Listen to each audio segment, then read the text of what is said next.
In previous days, Sayadaw spoke about faith and confidence, sada, the acknowledgement of faith which acknowledges that something is right. This is very important for every person to possess, this quality of faith. And this means that it's very valuable for everyone, regardless of what religion they may be.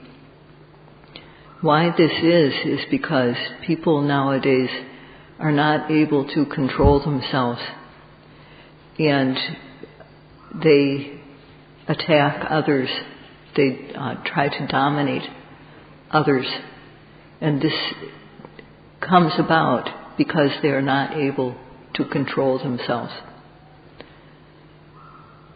What is involved is not seeing that to dominate or to attack or violate others, to commit violence against others is disgusting and despicable. One doesn't see that. And secondly, one doesn't have any feeling for how other people may feel when this happens to them. So because of those two causes, people turn to violence.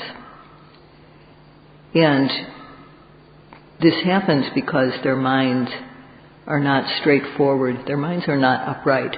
And this is because, to begin with, they don't set out to make their mind upright and straightforward. They just let it go the way it wants to go. And if one sets out to have a straightforward mind, if one decides that I'm going to try to make my mind upright, then it will follow that one will one will see how committing wrong against others is despicable, and one will also come to have a feeling for how others feel, sympathy or empathy. With wise consideration, yoniso manasikara, if one tries to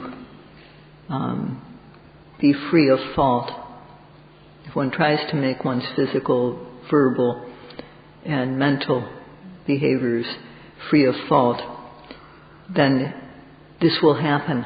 To the extent that one makes effort in this, one's behavior on all three levels will become pure and free of criticism, free of fault. And when it becomes like this, when our behavior is like this, then we become satisfied and happy. Following this, both physical and mental happiness will come. And following this, there is a better happiness, a happiness that is so good that it's better than any type of sense experience we can have. And it is a type of happiness that is always good. One never wants to let it go. So when one starts to experience this type of happiness,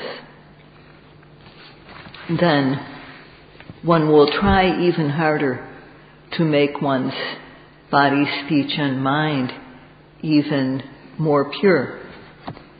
And one will do so with respect. One needs to do so with respect. And if one, for the task of doing this, it's not enough, though, simply to do the work respectfully, because if one only works from time to time, if one stops and starts, then also this is not good.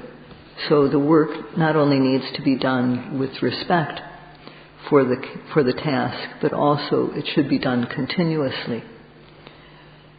So if the work is beneficial, if it brings about good results, then we should do it continuously until these results come about, until they materialize. So today Sayadaw will speak about how to work continuously, and how by working continuously, when all three, one's body, speech and mind, become pure in a very special way, one comes to acceptance of what one is doing. One comes to realize this is true. This is the true way. And this feeling of acknowledgement that it is true, this is faith. If selfish greed, just wanting for oneself, is extreme, and if one has no wish for other people's welfare, that is metta, no compassion, that is karuna, and no ability to reflect on one's actions, then one is as though stupid and blind. And it's like being in the dark. One can't see. When people are in the dark, people who are in the dark, they can't see the way, and they can't see the limit, the edge. So if one has no morality and no sympathy, no feeling for how others feel, then one will turn to harming others. And when we harm another person, it causes them mental and physical suffering, and one's own world is being destroyed by one's actions. The destruction of the world happens on an individual level when people are immoral. This type of destruction is worse than any bomb. It's worse than the hydrogen bomb or the atom bomb, because these can just destroy part of the world. But immoral behavior is something that is spread all over the world these days. And the root cause of it is not being ashamed or afraid to harm other people, and not having any feeling for how another person feels, and no ability to keep one's mind upright, no ability to consider wisely with yoniso manasikara. And this is why people are cruel. In democratic countries, they establish laws. And better than being afraid of prosecution under the law is to be afraid of being at fault regarding one's behavior. There are 5 precepts, and these are a moral code which every person should keep. Not to kill, not to steal, not to commit adultery or to harm people sexually, not to lie, not to take drugs and intoxicants.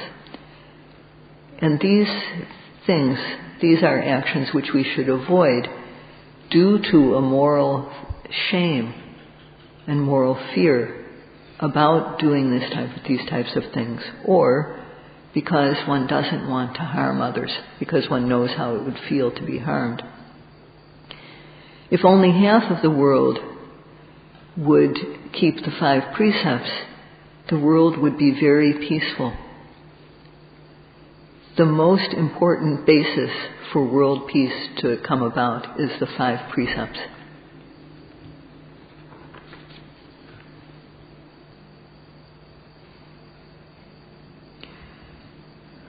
Although one is a human being, if one doesn't keep the 5 precepts,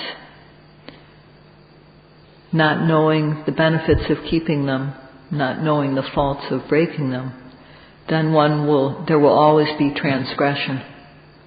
And as long as there is transgression, harm against others, as long as there is no control, all that time, although a person is in human form, they can't be said to be truly human. And the world is being overwhelmed by people like this. If one keeps the 5 precepts, it's a very, very good foundation. It makes us a true human. But there's still a need to keep our mind humane, to keep a humane mental attitude. Because from time to time, greed or anger or confusion, lobha, dosa, moha, from time to time they become extreme. And when they become extreme, one can break one's morality. One can do wrong. So in order to keep this extreme greed, hatred, delusion from occurring, or if it does occur, to make it easy to dispel, we have to build up our mental energy. If we have mental energy, then we are able to keep the mind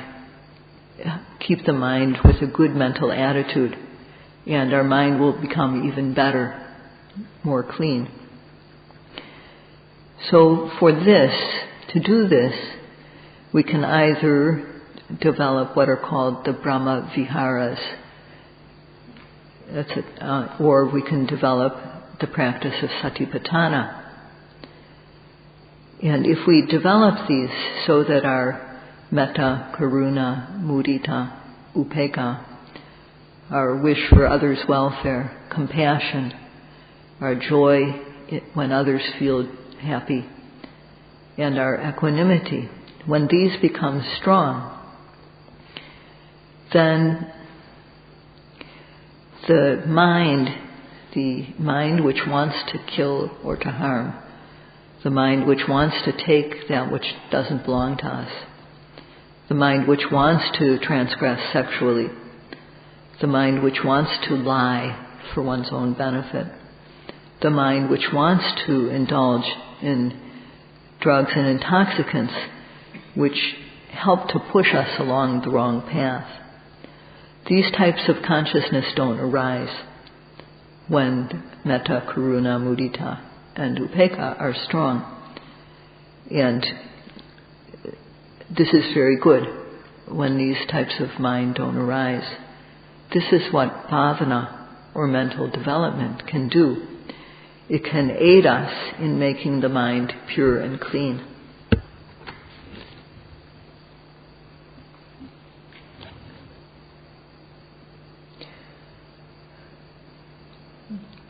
Everyone, you and me and all people, without regard for religion, without regard for nationality or culture,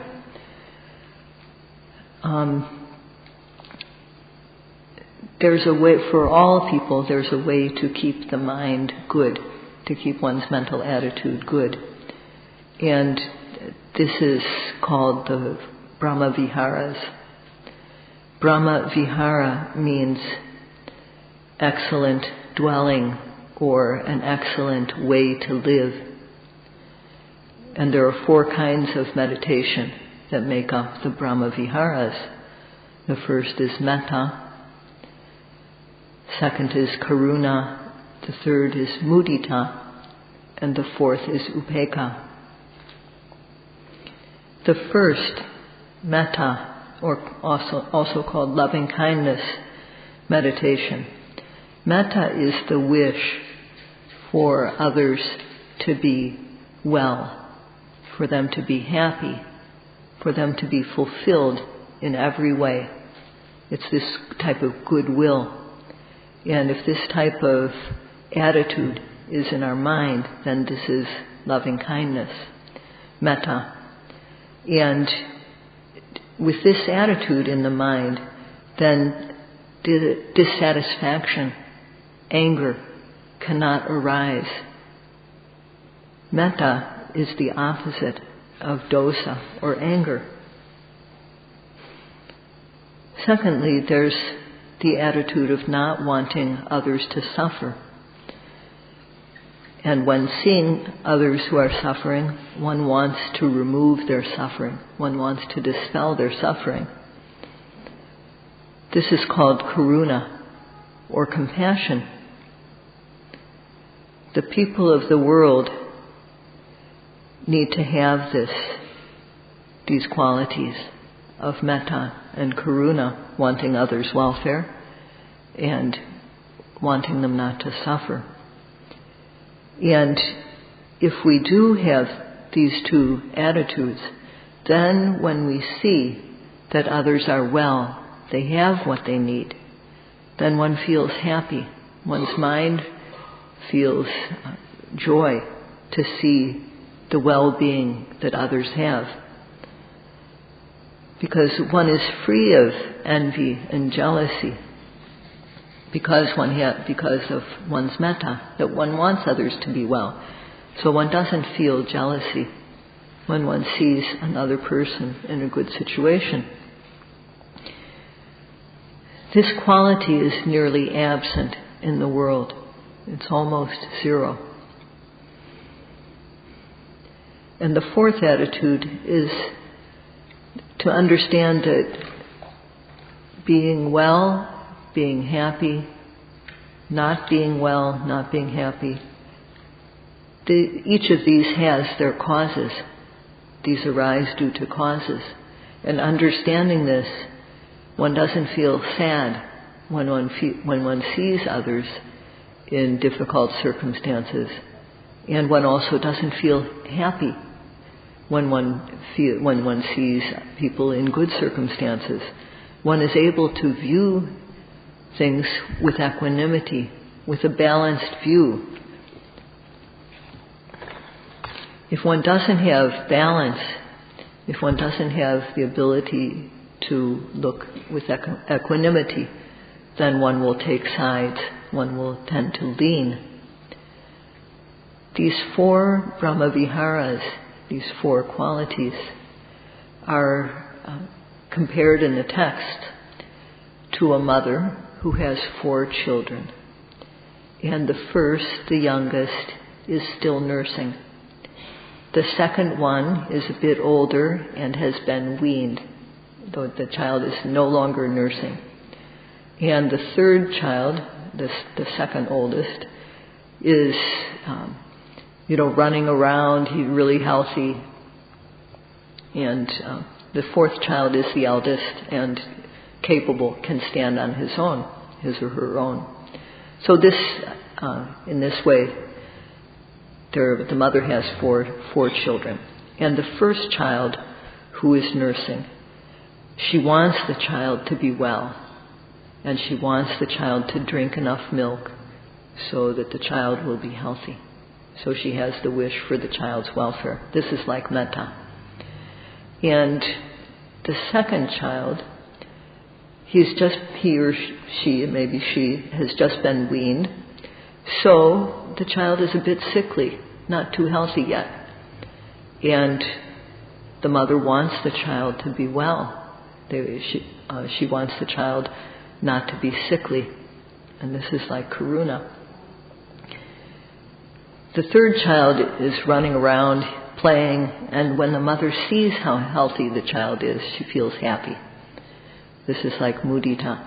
And fourth, the eldest child is able to stand on his own. He can handle himself, he can control himself. And so the mother doesn't need to have any special wish for his welfare. She doesn't have to have the feeling of wanting to remove his suffering. She doesn't have to have the feeling of mudita towards him. She can just let him do what he can do because she's confident. She can just view what he does with equanimity because he's grown up. So yogis who are going to practice should develop these 4 qualities, especially the quality of metta, loving kindness. There are 2 ways to develop the Brahma Viharas. And one is as an ordinary, wholesome mind state, and the other is as a jhanic practice in order to develop the absorptions. The yogis do the Brahma Viharas as a way to develop ordinary, wholesome consciousness. And it is done so that as a protection against disturbances that can arise in the practice. So this is all we do when we do the Brahma Viharas. We do it as an ordinary, to develop ordinary wholesomeness as a protection against disturbances to the practice.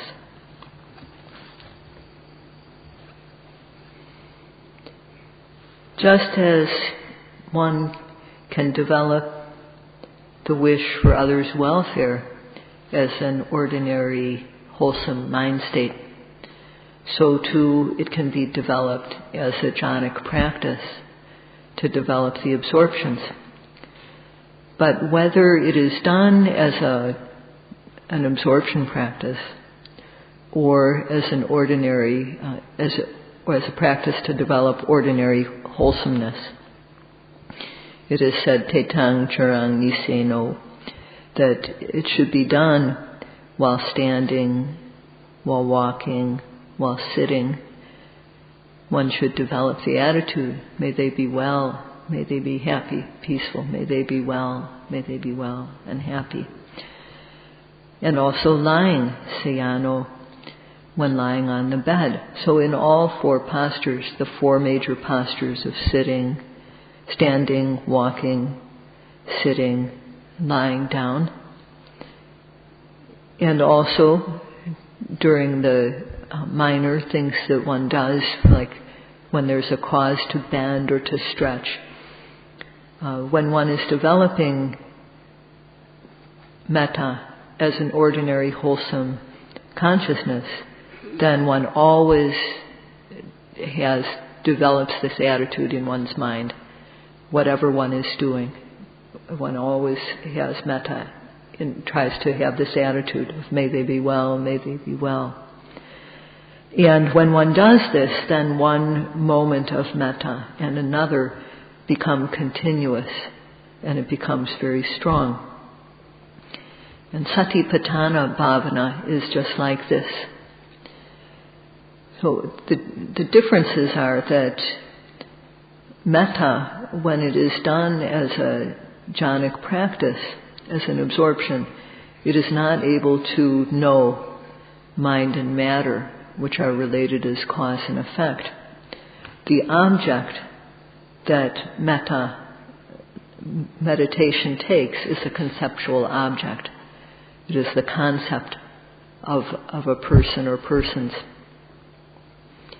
And the object of satipatthana, the samadhi that gets developed in satipatthana, is gained by observing mind and matter while they happen. So it has as its object mind and matter. So this is how they are different. It is called samatha, both satipatthana samadhi and jhana samadhi are called samatha. But with the samatha of metta, one is not able to develop knowledge because knowledge is not involved. But with satipatthana, one observes every arising object and one sees how things are related as cause and effect. So knowledge arises. So this is the difference between these practices.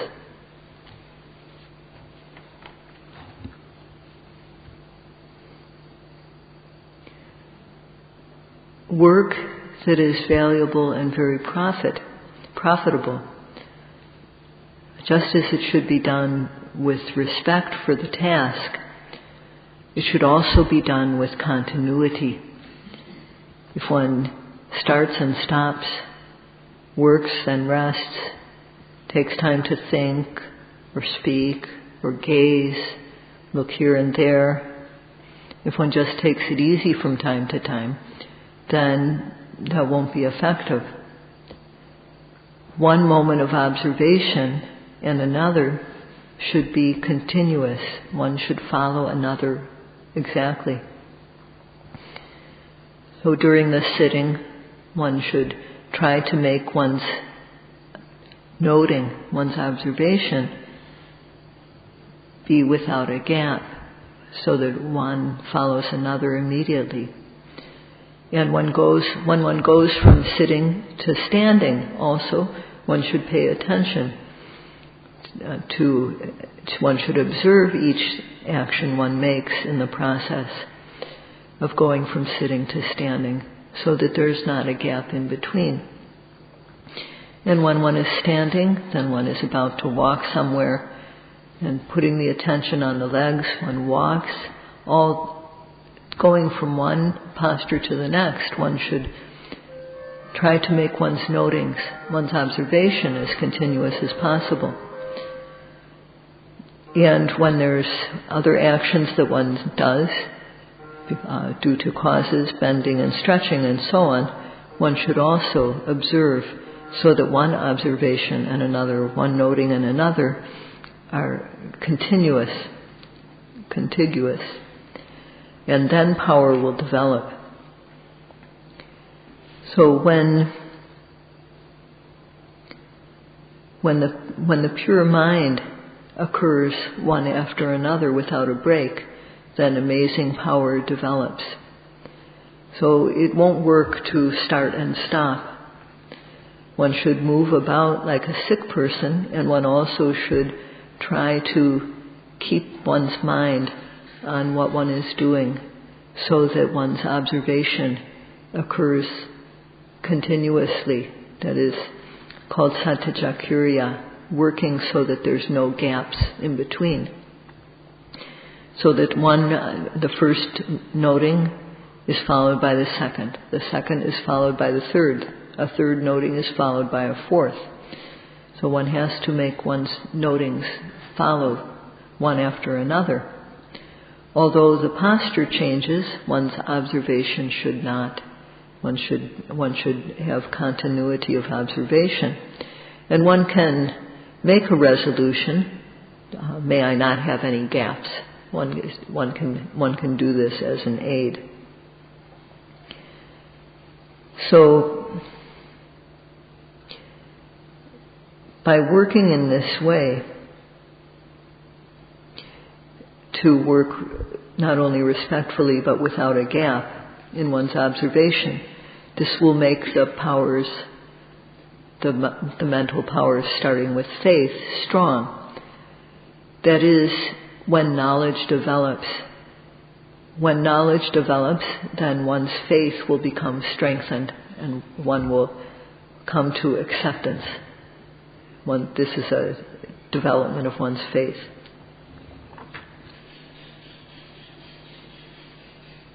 When we drive in the dark, we use lights.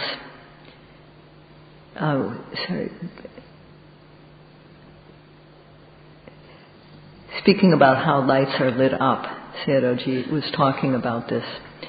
And he was saying that it's not enough just to have the lights. There has to be a wire that connects the generator to the light. And Sayadaw's spoken before about how an engine and a dynamo are used to generate electricity and